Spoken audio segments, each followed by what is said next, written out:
సున్నితమైన స్టోరీలకు జీవం పోసే దర్శకుడిగా శ్రీకాంత్ అడ్డాలకు ఇండస్ట్రీలో మంచి నేముంది. అయితే ఈ దర్శకుడు ముకుందను యాక్షన్ మూవీగా మలిచాడు. తన ఇమేజ్ కి భిన్నంగా ట్రై చేసిన ఈ మూవీ శ్రీకాంత్ కు ఊహించని విధంగా షాక్ ఇచ్చింది. మెగా ఫ్యామిలీ నుంచి ఎంట్రీ ఇస్తున్న హీరో మూవీ కావడంతో దర్శకుడు కాస్త టెన్షన్ పడ్డాడు. దీంతో మొదటికే మోసం వచ్చింది. ముకుంద మూవీలో ఫైట్స్ ఉన్నాయి, కానీ ఎక్కడా కూడా మాస్ ఎలిమెంట్స్ లేవు. పేరుకే ఈ సినిమా యాక్షన్ మూవీ, కానీ ఇందులో కూడా దర్శకుడి సున్నితత్వం అడుగడుగునా కనిపించింది. అంతేకాదు స్టోరీ, స్క్రీన్ ప్లే అన్నింటి పరంగా ముకుందతో శ్రీకాంత్ అడ్డాలా విమర్శల పాలయ్యాడు. సీతమ్మ వాకిట్లో సిరిమల చెట్టు సినిమా కన్నులొట్టపోయి బతికింది, కాని ముకుంద సినిమా శ్రీకాంత్ అడ్డాలకు షాక్ ఇచ్చింది.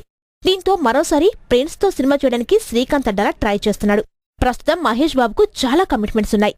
దీంతో పాటు ముకుందతో శ్రీకాంత్ అడ్డాలకు ఫ్లాప్ రావడంతో నెక్స్ట్ ఏ డైరెక్టర్ సినిమా చేయాలని ప్రిన్స్ థింక్ చేస్తున్నాడు. అంతేకాదు షార్ట్ పీరియడ్ లో సినిమా చేసే డైరెక్టర్ కోసం ప్రిన్స్ చూస్తున్నాడు. అయితే కొరటాల శివ తర్వాత ప్రిన్స్ శ్రీకాంత్ అడ్డాలతో బ్రహ్మోత్సవం అనే సినిమా చేస్తాడని ప్రచారం జరిగింది. కానీ ప్రస్తుతం సిచ్యుయేషన్ చేంజ్ కావడంతో శ్రీకాంత్ అడ్డాల ప్రిన్స్ మహేష్ బాబును కలిసి ఓ ప్రామిస్ చేశాడట. రాజమౌళి, త్రివిక్రమ్ లాగే శ్రీకాంత్ అడ్డాలకి కూడా స్లోగా సినిమాలు చేస్తాడు అనే టాక్ ఉంది.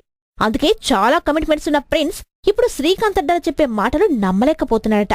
అయితే శ్రీకాంత్ అడ్డాల మాత్రం తన కొత్త సినిమాను కేవలం 3 months లో తీస్తానని ప్రామిస్ చేస్తున్నాడట. కొత్త బంగారు లోకం, సీతమ్మ వాకిట్లో సిరిమల చెట్టు సినిమాలకు ఈ దర్శకుడు ఏడాది టైం తీసుకున్నాడు. మరిప్పుడు 3 నెలల్లో సినిమా అంటే ప్రిన్స్ సాధ్యమేనా అనే డైలమాలో ఉన్నట్టు తెలుస్తోంది. ఈ మధ్యనే మహేష్ బాబును కలిసిన శ్రీకాంత్ అడ్డాల ఈ విషయంలో ప్రిన్స్ కి ప్రామిస్ కూడా చేశాడట. ముకుందను 5 నెలల్లో కంప్లీట్ చేసిన ఈ దర్శకుడు మరి నిజంగానే ప్రిన్స్ సినిమాను 3 నెలల్లో తీస్తాడా అని ఫిలిం నగర్ లో మాట్లాడుకుంటున్నారు. ఈ మాట చెప్పే ప్రిన్స్ నెక్స్ట్ సినిమాను దక్కించుకోవాలని శ్రీకాంత్ అడ్డాల ప్లాన్స్ చేస్తున్నట్టు తెలుస్తోంది. మరి ఈ దర్శకుడు కూడా పూరిలాగానే జెట్ స్పీడ్ తో 3 నెలల్లో సినిమాను కంప్లీట్ చేస్తాడేమో చూడాలి.